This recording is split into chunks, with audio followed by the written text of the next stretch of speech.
Okay, thanks everyone. I was curious to see who would show up for this. So I'm just going to explain the title and what we're going to do, and then we'll do it. Um, I was thinking about complementary practices or perspectives for sociocratic organizations, and in this case for intentional communities. So this came to me basically as a way to invite you to play with something that I found very valuable, people I know have found very valuable.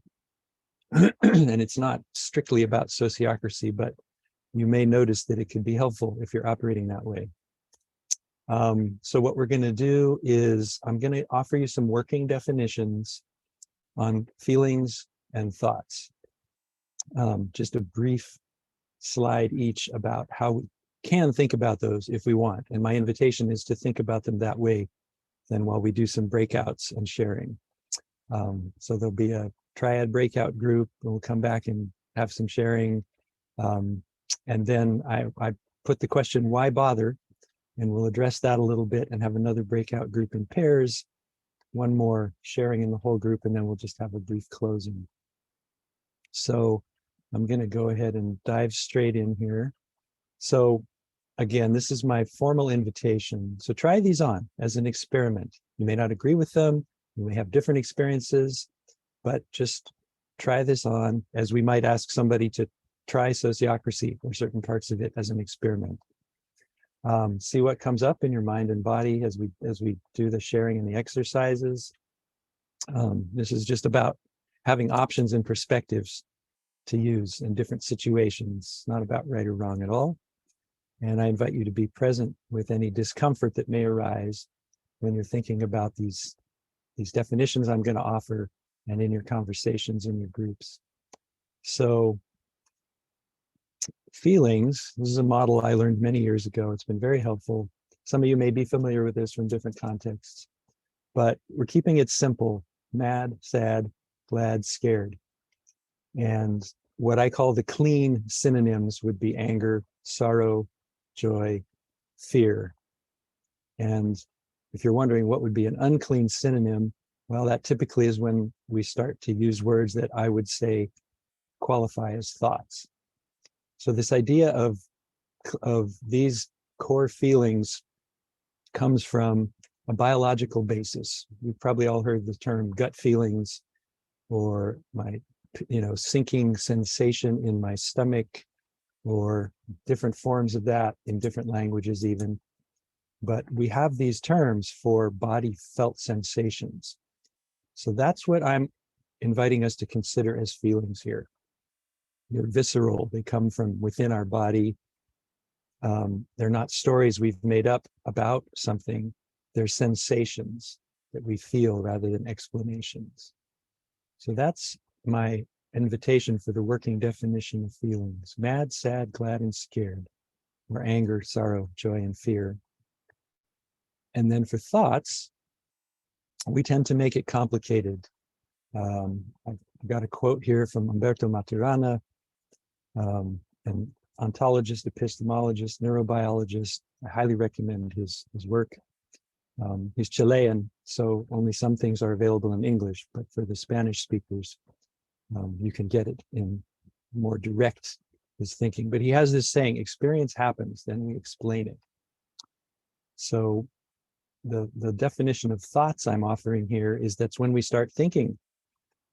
We make interpretations of the gut response, the embodied sensation that we have, our anger, our fear, our joy, and then we create explanations for the experience we had. We make stories, we're storytelling critters. We make up stories about what happened. That may be an attack, it may be a defense because we feel threatened. It may be projections or assumptions, or what we call reasons, a reasoned argument. But I'm suggesting that thoughts are when we start thinking about an experience we had, or a feeling that came up in our body, or several feelings that came up in our body.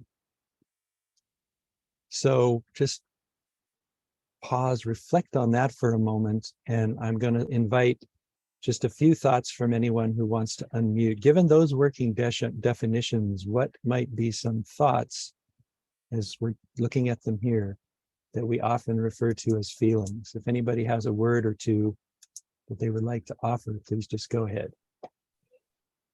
I feel like you don't like me. I feel like you're mad at me. Mm-hmm. Great. Any others? I feel misunderstood. Okay. Guilty. Uh-huh. Okay. I'm going to be embarrassed if I say anything. Mm-hmm. Isn't it any thought when you say, I feel that, whatever comes after, it is a thought, right? Or not? Well, if I'm just mad and I haven't thought about stories or reasons yet, I could say, I'm mad. And that's all there is, at least for a moment. But at some point, yeah, I might say something else and I might call it a feeling, but really the body feeling is my anger. And then I have some story. So yeah, any other thoughts on thoughts that we call feelings?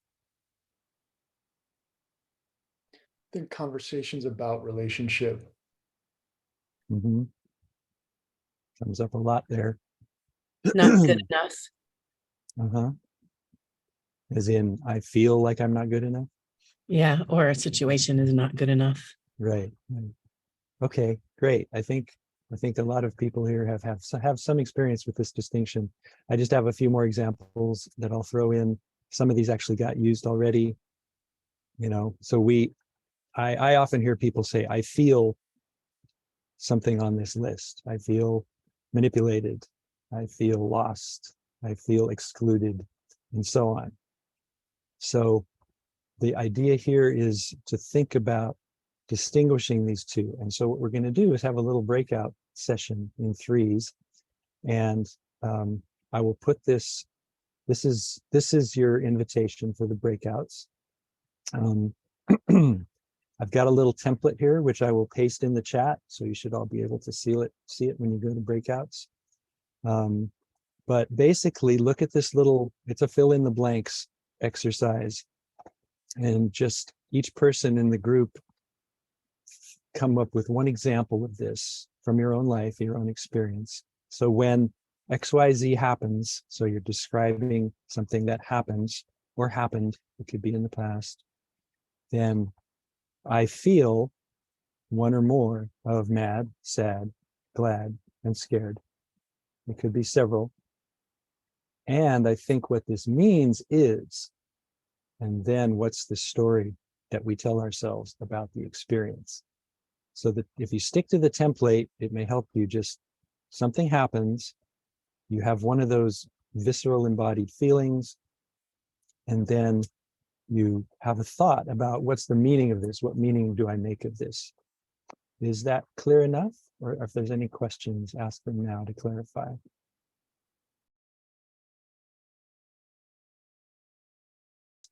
So we'll take a few moments. So hopefully that was interesting, or at least you met somebody maybe that you didn't meet before. And we had a few people that didn't get in their rooms right away, but it's the usual Zoom chaos. So anyone who would like to share something about your experience, the exercise, making that distinction, any brief thoughts on your experience, I'll just say open floor. There's way too many to go around, so just unmute yourself. And Eduardo, yes, I see your hand. Well, at least what we talk is there a kind of different, how would I say, distances between objective and subjective from the fact when XYZ happens. Mm-hmm. We're probably more or less looking at the same thing that happened, but that is already a difference. I can see a different thing with the same Mm-hmm. fact than you, for example, right? Mm-hmm. I feel, well, if we use those feelings, then it's okay. I can say what I feel. But what follows is a completely subjective explanation of something that I'm supposing. So it could be very far or not from what really happens. That is a construction, right? Mm-hmm. So I think what this means, that is the only person I can make responsible for that is me. Because that is what I think. But maybe you think about something different with the same facts. So yeah, from the same experience, we could say. Yeah, thank you, Eduardo. Anyone else? Christopher, I see you. I'm only seeing Yeah. some of you, so Briefly, see- trying to be concise. Yeah, I think one really interesting thing that came up for me was the sort of outer, inner, and secret, or like the institutional, the interpersonal, and then the internal. And they're all happening sort of all the time and affecting one another. And there's this quality of having to kind of navigate that, each for ourselves and amongst each other, and then building the institutions around what we need to see. Great, thank you, Christopher. Anyone else? If you're waving your hand and I don't see you, just unmute and speak, because I can only see about half of you at once.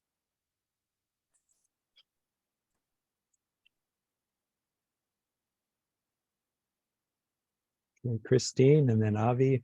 I see those hands. Okay, I found that we needed a whole lot more filling words, and maybe that was just a small example that you gave.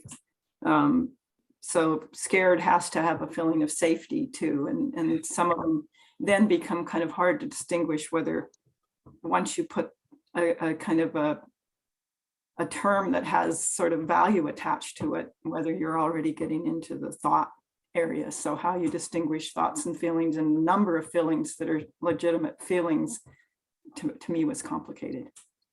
Okay, yeah. And so my intent here is for us to really play with just mad, sad, glad, scared as core feelings, and then what thoughts come from that. So briefly, I might say, I'm scared and I think I'm not safe, or something like that, just as an example. Avi. So thank you, Christine. Avi, you had a comment? Yeah. So in our group, two people presented examples of something negative that happened, and the third person presented an example of something positive that happened. And it made me realize how much, at least in my life, it seems more likely that I'm going to react to something negative than positive. And what I learned is also the importance of looking for those positives and responding to them as well. Great, thank you, Avi. And yeah, I mean, the reason we go straight to objections in Sociocratic approach is because we humans tend to do that first. There's statistics for that. Yeah, so thank you. Anyone else? One or two more thoughts, and we'll go to the next thing.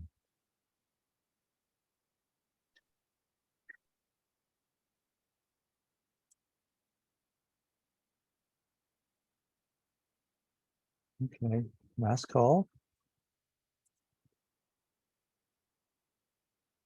Okay, well, thank you, everybody. So let's go on to the next thing here.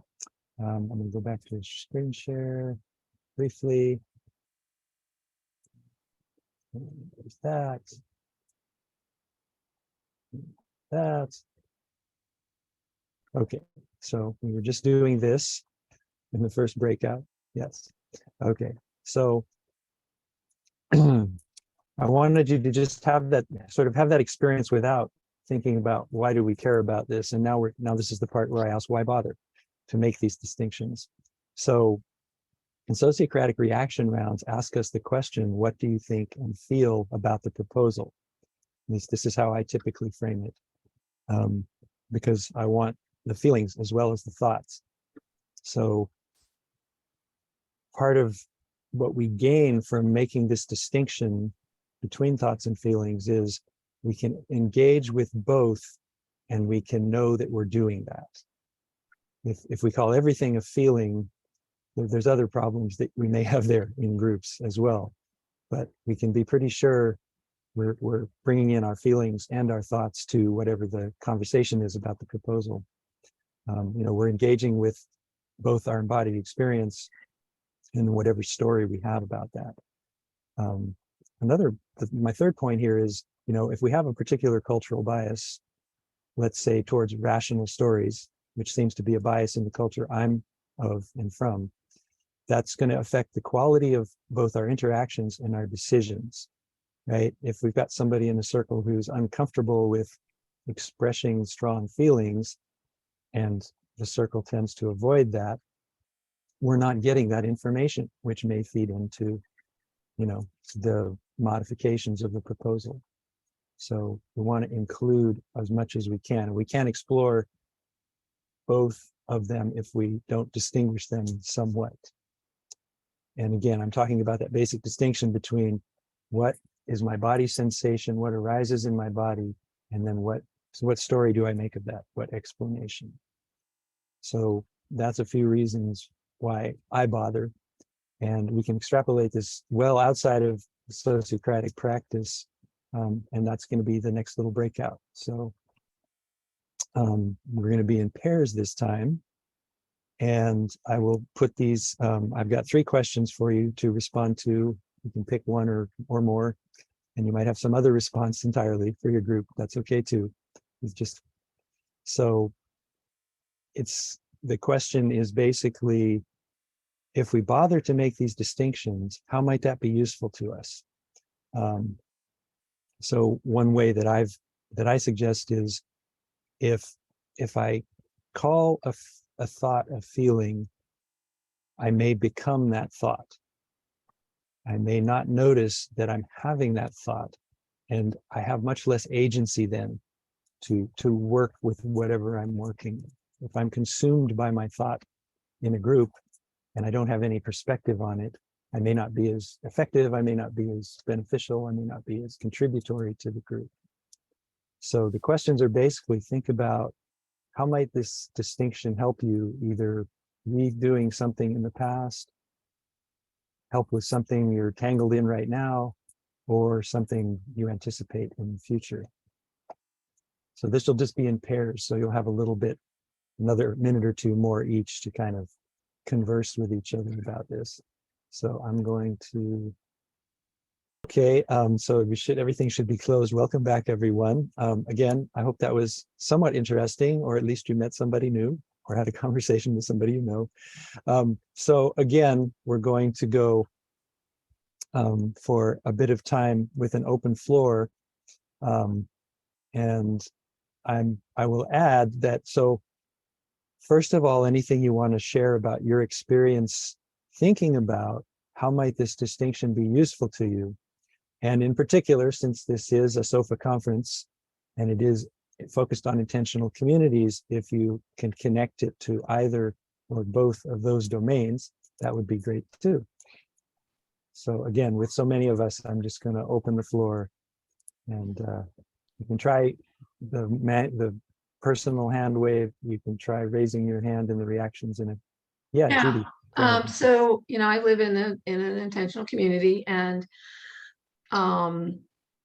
there are, times when, maybe somebody walks by me and doesn't say hi, or, or something that I may interpret as, maybe somebody's having a little party and doesn't invite me, or, all kinds of things like that, that I can create a whole story around. And my feeling may be, I'm scared that this person maybe is mad at me, or, I'm angry that I wasn't included, or something like that.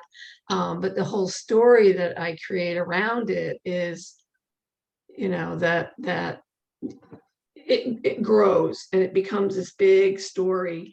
And I found what helps me is to kind of take a step back and say, well, is that story true? Is it really true? And usually if I'm able to do that, I realize that the story is not true.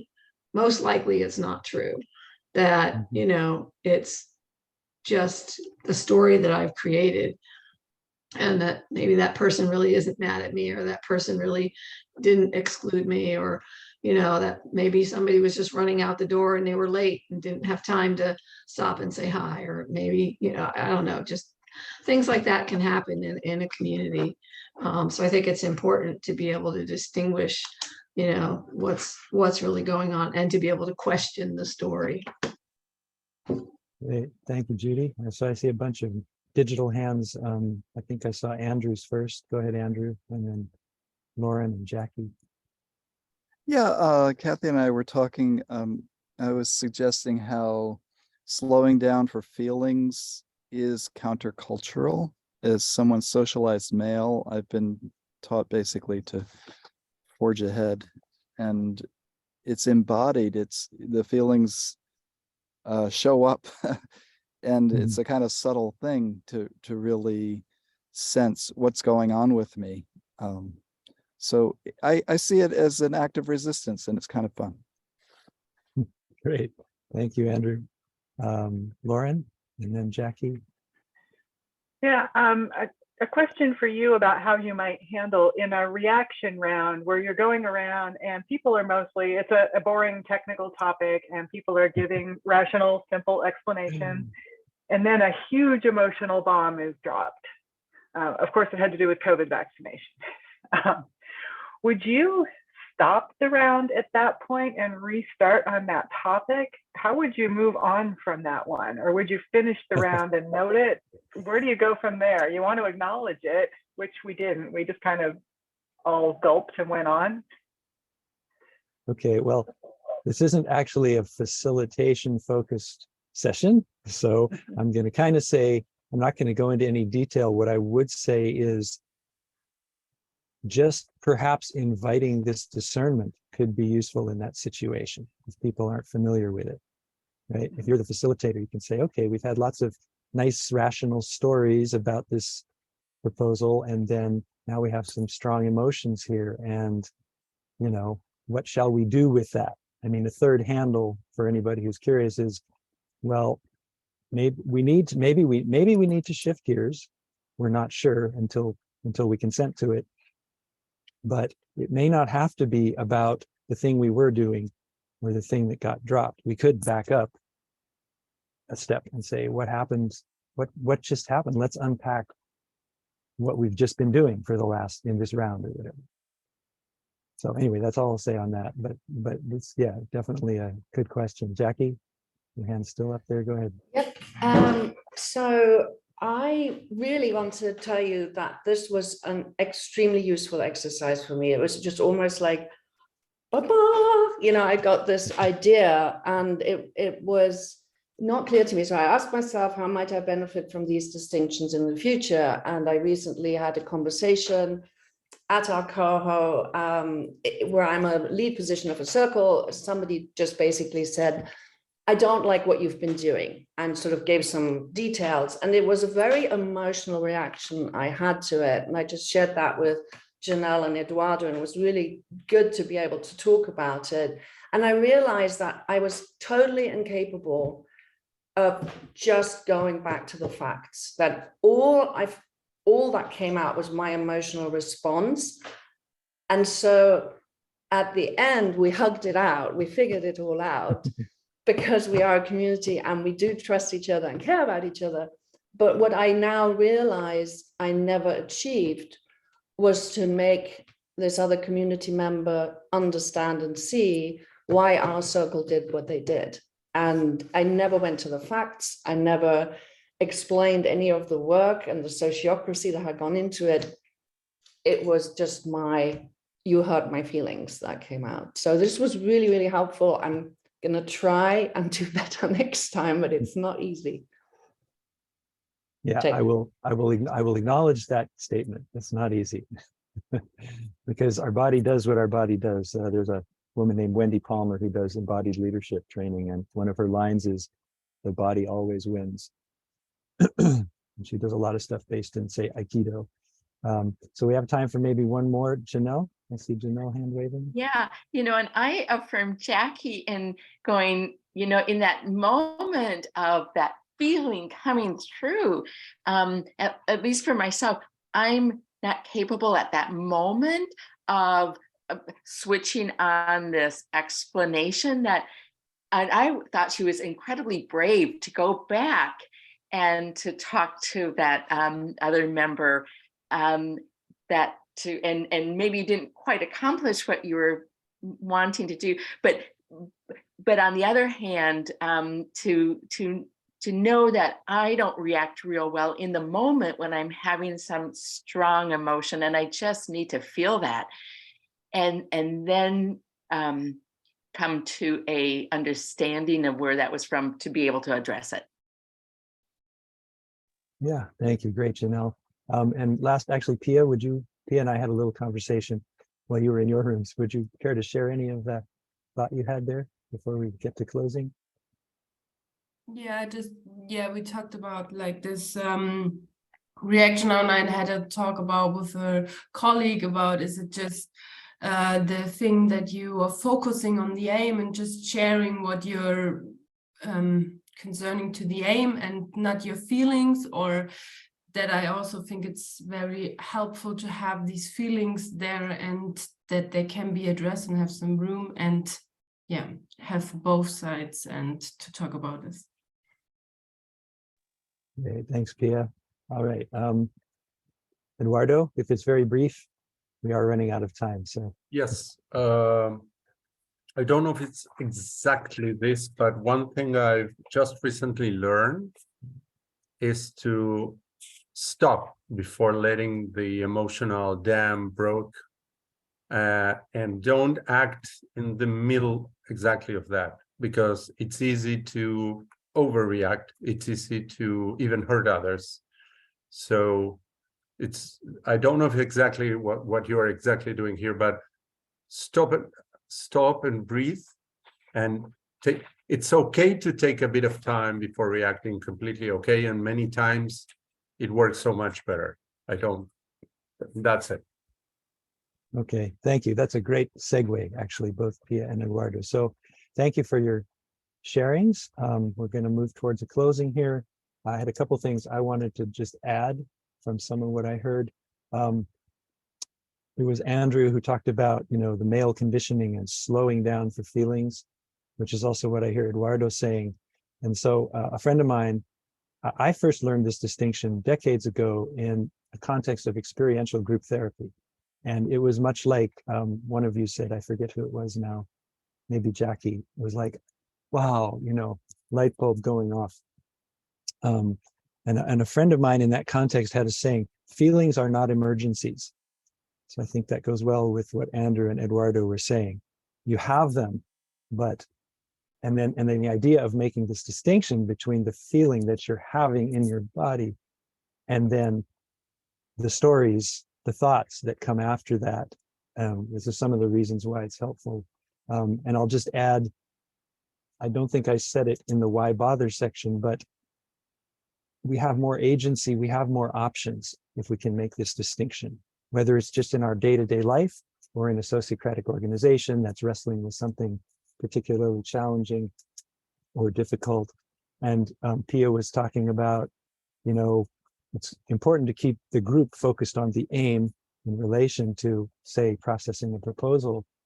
And when she said that, I said, well, they're all personal reactions to start with. So what we're learning to do is take our personal reactions, feelings or thoughts, and then relate them to the group's purpose or the particular aim or the particular project. So that's just a few more words about how I would make this more relevant to sociocracy, not just for the rest of life. So we are formally out of time. For closing, what I would like to do is anybody who would like to, I will put a prompt in the chat and you can just type something into the chat as we close if you have a few moments. It's basically just one sentence or a few words or a phrase about your experience in this session. What did you notice? What got your attention? What was different? What might be useful? Any of those you could respond to. So there's the prompt in the chat. And I want to thank everyone for showing up. I didn't expect this big of a crowd for this possibly odd sounding topic. So thank you very much for your time and your participation. And John, feel free to... I'm sorry, would you repeat what you said a minute ago about relating your personal feelings to something? I missed it. Sure. Yeah, it was more off of what Pia said, that, when we're in a meeting, it's important to focus on our common aim, and our reactions are ideally referencing that. And, she said there maybe it's useful to have space for the personal as well, right? Is that correct, Pia? Am I saying that? Okay. The thoughts and feelings of individuals.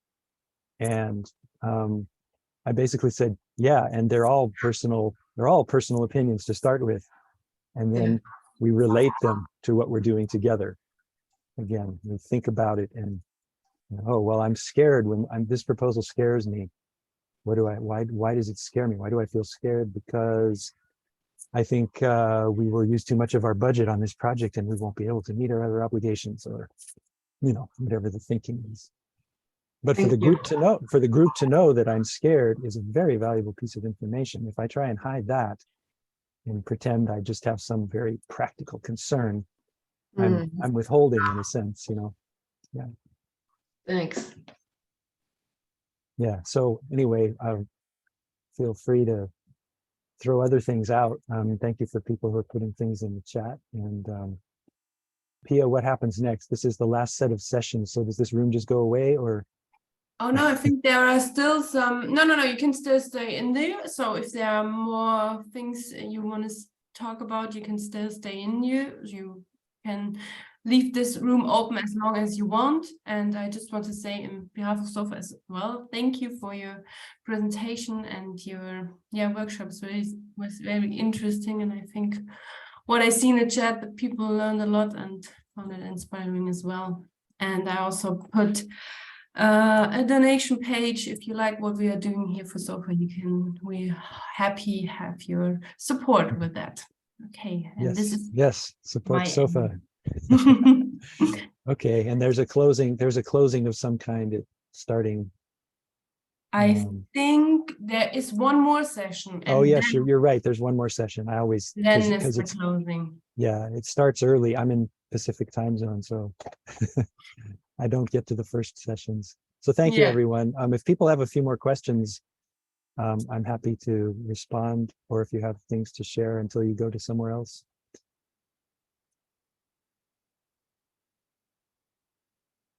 And if not, we'll all just disappear one by one. Hey there. I was curious if the conversation wouldn't also benefit from a back of brain, front of brain conversation in a way about not just thoughts and feelings, but thoughts and feelings that tend to be outside, beyond one's fingertips, so to speak. Mm-hmm. And then thoughts and feelings that tend to be sort of about the here and now and exactly like what you sort of are identified with as having and holding, so to speak. And that occurred to me. I'm an amateur neuropsychologist, so. Yeah, and that's very relevant. That would be, this plus that would be more like the half-day workshop. Yes, I agree. Yeah, and I did something for SOFA conference several years ago that was actually some of the neuropsychology stuff. Yeah, and the relationship between like left-right brain kind of conversation, the transactional versus relational intelligence is phenomenal. Like this is exactly, I think, where to get at a much deeper conversation that needs to be had. So thank you. No, you're welcome. Thanks, Christopher. But don't you think that I guess just like Sociocracy is saying, it's important to have both. That really the distinction that we make in terms of our right brain and our left brain aren't exactly true, because we have this neuroplasticity that enables us to change and to integrate.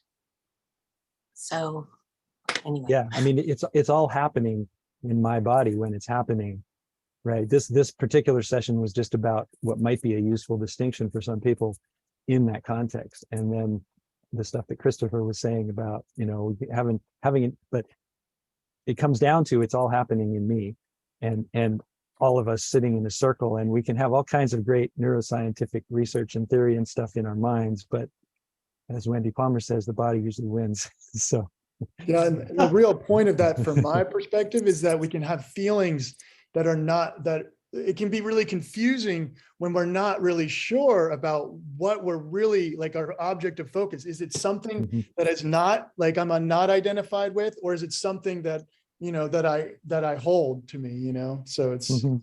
an interesting, yeah. And it's also the feeling of it. That's one thing I was curious of, is if you do this more directly with embodied practice, yeah. And like almost like a meditative / sort of embodied experience with it.